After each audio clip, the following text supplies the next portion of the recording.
शादी के कुछ महीने तक तो कालू कौवा अपनी पत्नी गोरी कौवी से ठीक ठाक रहता है, मगर बाद में वो अपनी पत्नी पर अत्याचार शुरू कर देता है। पति जी, मैंने आज अंडा दिया है, आज मैं भोजन लेने नहीं जाऊंगी, आज आप मेरे लिए भी भोजन ले आए। जैसी तू काली ऐसी ही तेरी जुबान काली। देख नहीं रही हो मैं आराम कर रहा हूँ और तुम मुझे भोजन लाने का बोल रही हो। जाओ अपने लिए भी दाना ले आओ और मेरे लिए भी। गोरी, अगर तुम ऐसे ही भोजन ढूंढते जाती रही तो तुम्हारा अंडा खराब हो जाएगा। चिड़िया, क्या करूं? उसे ना मेरा अंडा देने की खुशी है और ना ही अपने बच्चे के आने की। वो तो हर समय दारू पीता है और सोया रहता है। ला ला ला ला ला ला ला ला ला ला। बड़ी मस्त हवा चल रही है। ऐसे मौसम में अगर दारू मिल जाए तो मजा ही आ जाए। मिलेगा, दारू भी मिलेगा और बेड़ी भी। हाँ, अगर कुछ माल पानी है तो वो ले आओ। यार, मेरे पास घर में मेरी पत्नी गोरी के गहने ही है। अगर मैं वो ले आऊं तो क्या तुम मुझे थोड़ा मस्त माहौल दोगे? हाँ हाँ, चलेगा, सब चलेगा, जल्दी जाओ। कालू, तुम अलमारी में क्या ढूंढ रहे हो? गहने कहाँ है तेरे? कहाँ है तेरे गहने? अब नौबत यहाँ तक आ गई है, तुम मेरे गहने देकर दारू पियोगे? मेरा नहीं तो अपने अंडे का ही ख्याल करो। अंडे की रक्षा करना तेरा काम है, मेरा नहीं। जो कहा है वो करो, वरना मैं बहुत मारूंगा तुम्हें। कपड़ों के नीचे से कालू कौवे को गोरी के गहने मिल जाते हैं। वो उन्हें उठाकर चला जाता है। आधी रात के बाद कालू कौवा नशे में धत घर आता है और आते ही घोंसले में गिरकर सो जाता है। माँ, मैं अब और बर्दाश्त नहीं कर सकती। तुमने मेरी शादी इस आवारा कौवे से करते समय कुछ तो देखा होता। अपनी बेटी को किस गंदे कौवे के साथ बिहा दिया तू। सुबह हो जाती है। चाय लाओ, मेरे लिए चाय लाओ, जल्दी करो। मैं चाय कहाँ से लाऊं? घर में ना शक्कर है ना दूध। तो जाओ चिड़िया से मांग कर ले आओ, तोते से मांग कर ले आओ।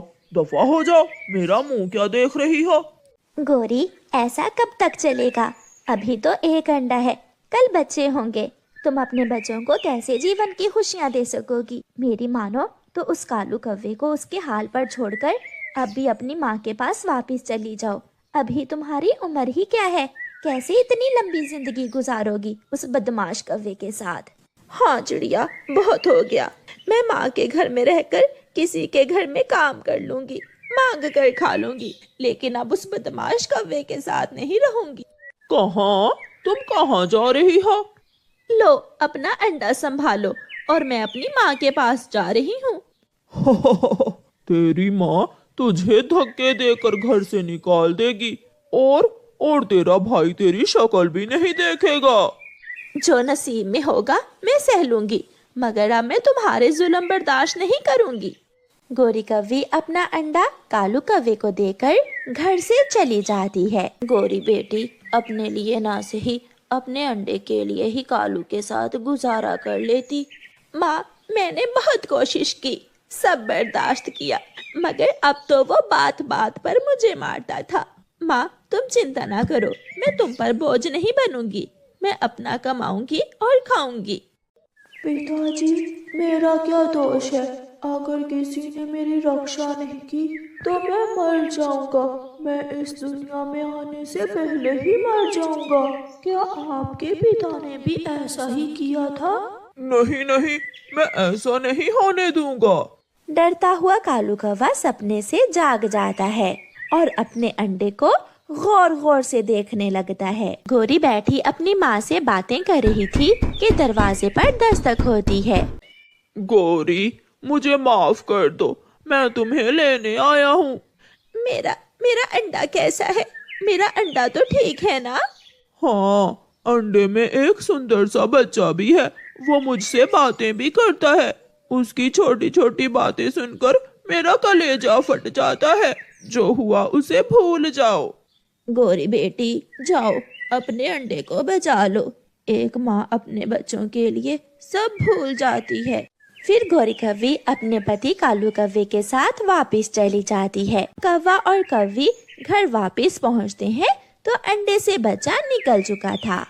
जब मैं अंडे से बाहर आया तो मेरा कोई भी स्वागत करने को नहीं था। क्या मैं इतना ही बुरा हूँ? मम्मा आ गई है मेरे लाडले, अब मैं कभी अपने बच्चे को छोड़कर नहीं जाऊंगी।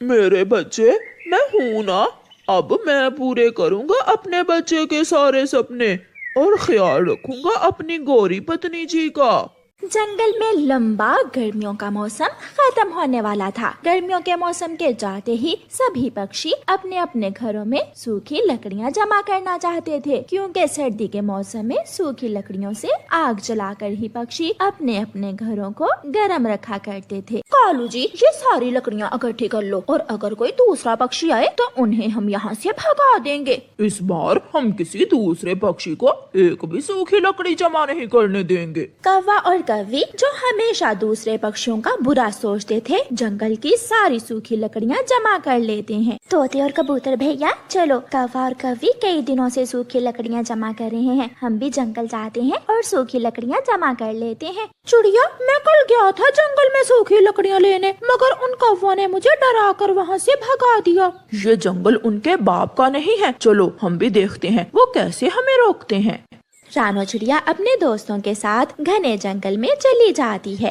रुको रुको चिड़िया, ये लकड़ियाँ हमने जमा की हुई हैं। गोरी और कालू, इतनी सारी लकड़ियाँ तुम क्या करोगे? हमें भी थोड़ी लकड़ियाँ जमा कर लेने दो। अगर जान चाहते हो तो चले जाओ यहाँ से। अगर एक भी लकड़ी उठाई तो यही लकड़ी उठाकर सर में मार दूंगा। आओ मारो, मैं भी देखता हूँ। नहीं कबूतर भैया, हम इन कौवों से लड़ाई नहीं करेंगे, हम दूसरे जंगल चले जाते हैं। चिड़िया अपने दोस्तों को साथ लेकर दूसरे जंगल चली जाती है। वो सारा जंगल फिरते हैं, लेकिन वहाँ तो कोई भी सूखी लकड़ी ना थी। चिड़िया बहन, इस जंगल में तो कोई भी सूखी लकड़ी नहीं है। कबूतर भैया, अब हम ऐसा करते हैं कि अपने अपने घरों में भोजन जमा कर लेते हैं। अगर घर में भोजन होगा तो हमें भोजन की चिंता नहीं होगी।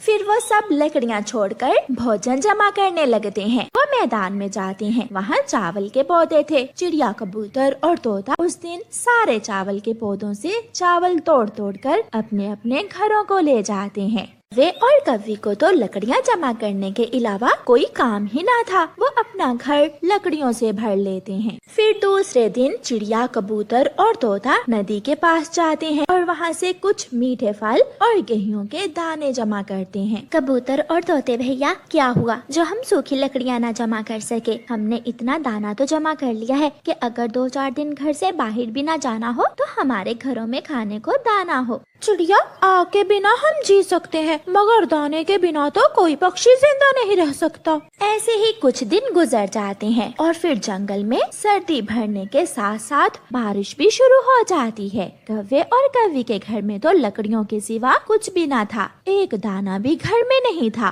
गोरी, हमने तो सारा वक्त लकड़ियाँ जमा करने में ही जाया कर दिया और घर में खाने को कुछ भी नहीं है। कालू, मुझे तो बहुत भूख लगी हुई है, इन लकड़ियों को खाकर तो हम जिंदा नहीं रह सकते, अब हम क्या करेंगे? कौवा तेज बारिश में अपने घर से निकलता है और तोते के घर जाता है। तोते तोते, दरवाजा खोलो, मेरे दोस्त प्लीज मुझे 2-4 दाने दे दो। भाग जाओ यहाँ से, जाकर वो लकड़ियाँ खाओ जिन्हें जमा करने से तुम हमें रोक रहे थे। लालची कौवे, चले जाओ यहाँ से। कौवा वहाँ से चला जाता है। कबूतर तो कौवे की बात भी नहीं सुनता। दुष्ट कौवे, अगर दोबारा मेरे दरवाजे पर दस्तक दी तो मैं डंडे से मारूंगा। ना ना कबूतर, मुझे मत मारना, मैं तो गोरी के लिए दाना लेने आया था। फिर थक हार कर कौवा चिड़िया के घर जाता है और खिड़की से चिड़िया को आवाज देता है। चिड़िया चिड़िया, मेरी बहन चिड़िया, दरवाजा खोल दो, मुझे भूख लगी है, मुझे दाना दे दो। दुष्ट कौवे, काले कौवे, मैं ऐसे दरवाजा नहीं खोलूंगी और ना ही तुझे दाना दूंगी। पहले मेरे लिए एक गठरी सूखी लकड़ियों की लेकर आओ, फिर मिलेगा तुझे दाना। मैं अभी जाता हूँ चिड़िया, मैं अभी जाता हूँ और घर से लकड़ियाँ लेकर आता हूँ। फिर कौवा तेज बारिश में वापस घर जाता है और एक गठरी लकड़ियों की लेकर आता है। ये लकड़ियाँ यहाँ रख दो और ये लो 2 दाने। अगर और दाना लेना हो तो आते हुए 1 गठरी लकड़ियों की और लेते आना। चिड़िया, हमने लालच किया और लकड़ियाँ ही जमा करते रहे, लेकिन तुमने अकल से काम लिया कि समय पर अपने घर में दाना जमा कर लिया। इसलिए ऐसे मौसम में आप अपने घरों में आराम से बैठे हुए हो और मैं और गौरी बारिश में भीग रहे हैं। इसीलिए तो कौवे भैया कहते हैं कि लालच बुरी बला हो।